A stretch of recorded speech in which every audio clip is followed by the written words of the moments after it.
And it was a defining week for the crypto world as three major bills backed by President Donald Trump have now cleared key hurdles in Washington, one of them already signed into law.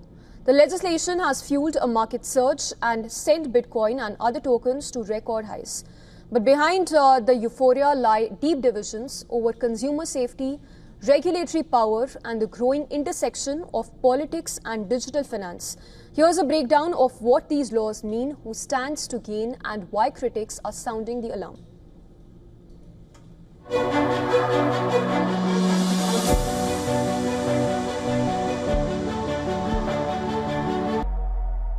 Three crypto bills backed advanced in Washington this week, with one, the Genius Act, signed into law.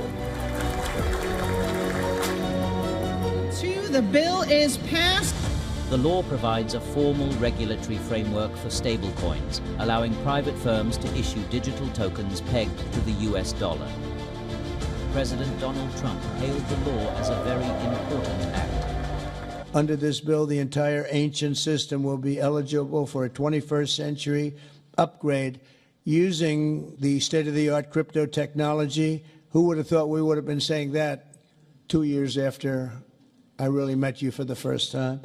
The Genius Act provides banks, businesses, and financial institutions a framework for issuing crypto assets backed one-for-one with real U.S. dollars, treasury bills, and other cash equivalents. It's really strengthening the dollar and giving the dollar great prominence. And flush with optimism, investors drove major crypto tokens to all-time highs. Bitcoin alone is now up nearly 30% year-to-date, outperforming gold and the tech-heavy Nasdaq. While the effects of these bills won't be immediate, they mark a pivotal shift in crypto's journey from fringe asset to mainstream finance.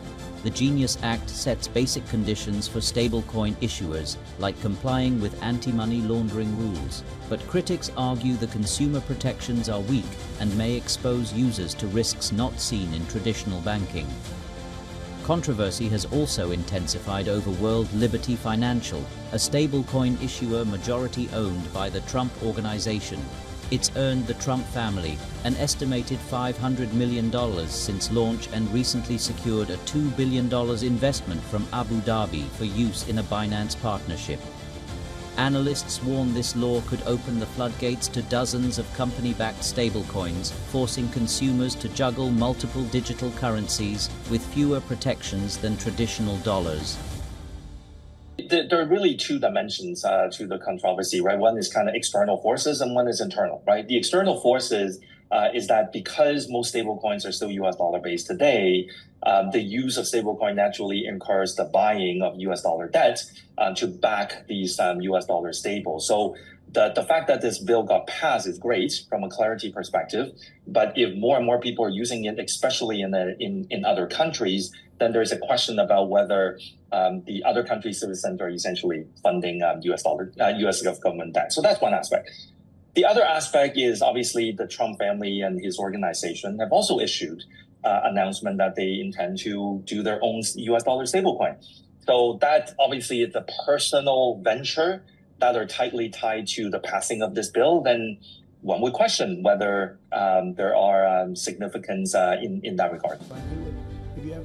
Together, the Genius Act, the Clarity Act, and the Anti-CBDC Act mark a turning point in America's approach to digital finance. On one hand, the legislation offers long-awaited regulatory clarity and a framework that could spur innovation.